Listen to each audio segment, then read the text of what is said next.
आशा को पुरानी चीजें बहुत पसंद थीं। पुराने घड़ियां, धुंधली तस्वीरें और पुराने आईने। एक दिन वह शहर के किनारे लगे एक मेले में गई तो उसे एक सुंदर नक्काशीदार आईना दिखा। दुकानदार एक बूढ़ी औरत थी जिसकी आंखें धुंधली थीं। उसने मुस्कुराकर कहा, इसे कभी अपने बिस्तर के सामने मत लगाना। आशा ने हंसते हुए बात टाल दी। वह अकेली रहती थी और उसे लगा ये बस अंधविश्वास है। आईना उसके कमरे में बिल्कुल फिट बैठ गया।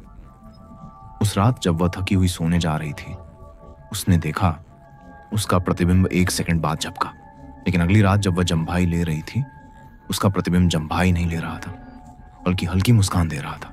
आशा सिहर गई। कमरे में ठंडक बढ़ गई। आईने में उसका चेहरा कुछ देर बाद उसके हाव भाव दोहराने लगा, जैसे सीख रहा हो। डरकर उसने आईने को चादर से ढक दिया।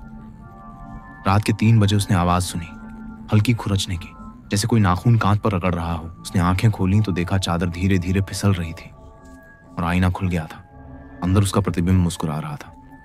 सुबह वह उस बूढ़ी औरत के पास गई, लेकिन मेले में उसकी दुकान ही नहीं थी। किसी को याद नहीं कि ऐसी कोई औरत वहां थी। उस रात उसने कैमरा लगाकर खुद की नींद रिकॉर्ड की। सुबह जब वीडियो देखा तो उसमें उसका प्रतिबिंब आईने से बाहर आता हुआ दिखा।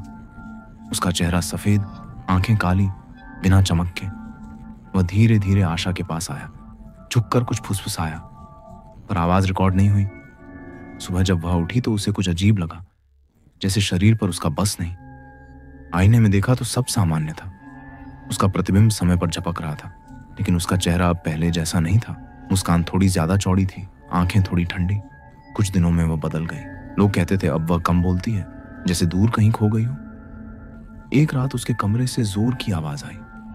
पुलिस पहुंची तो देखा आईना टूटा हुआ था, लेकिन आशा गायब थी।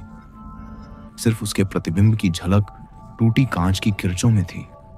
आंखें झपकती, घूरती, जैसे किसी नए मालिक का इंतजार कर रही हो।